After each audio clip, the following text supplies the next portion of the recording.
This administration is now, in this moment, actively working to subvert labor law in our country and has actively created a massive crisis for hundreds of thousands of workers in my state and across the country.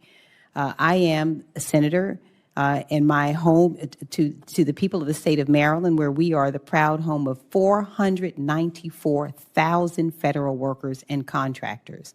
Today, we are in day 8 of a government shutdown, a shutdown that impacts each of these constituents. And let's just speak plain language. My colleagues have the keys to the kingdom. They have control of the White House, the Senate, and the United States House of Representatives. And so they are in control. And their refusal to come to the table in good faith and negotiate a plan that both keeps the government open and makes sure that health care is affordable and accessible is an abdication of duty. So many Marylanders would like to show up to work today and serve the American people, but have been left behind by this administration. Hundreds of thousands of civil servants have been either furloughed or are forced to work without pay, all because this president has decided to shut down the government. And I want to just leave with a quote of President Trump, who once looked into the camera and told us the following, and I quote, "If the government shuts down, I think the president would be blamed, and rightfully so." This shutdown lands at his feet. Thank you. For the record, if Senator Schumer would agree to reopen, it could reopen tomorrow. Next is Senator Moody.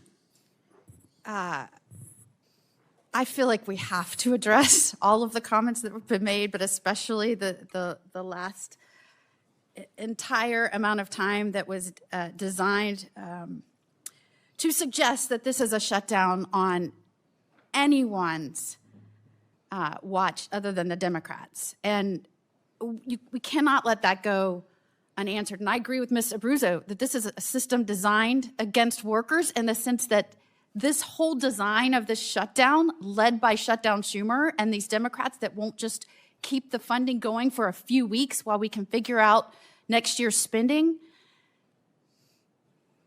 it is their design to blame it on President Trump, to blame it on the Republicans, but it is in fact the Democrats who have decided not to continue funding. So they have to spend an entire time, when I really want to get to bipartisan solutions for labor. I was very excited. I have all these suggestions, especially Florida. I feel like we've done a lot of things right for workers. You cannot have somebody sit here and put in front of the American people that the government is shut down because of President Trump or because of the Republicans. It is on the backs of the Democrats, who we've given them time and time again the opportunity to show up and vote yes, let's keep the government open so we can engage in these bipartisan conversations. As someone whose oldest boy is in the Army, as someone who understands that people are facing not getting paychecks, and I think we just heard 5 minutes of comments on this rather than getting to bipartisan solutions on labor, because someone comes from a state where they have a lot of people that are employed by the federal government, and they, by golly, need to blame it on someone else besides the Democrats that are not showing up and voting to open this government. And it makes me incredibly sad, because we have really hardworking people in this country that are not going to get their paycheck very soon.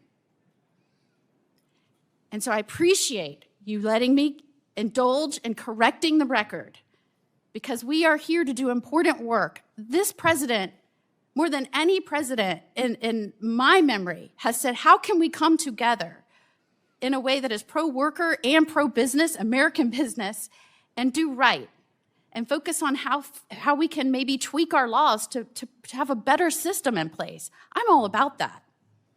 And I appreciate you, sir, for coming in here today and saying, I've asked my members, let's come at this from a politically blind way. Who are the best people and what are the best policies that we can push forward in this new age of America, the golden age of America, where we're focusing not on how do we ensure strong free markets, less red tape, better ability to build businesses, can support our workers and our families, and also have a strong backbone to support those business and our American workers.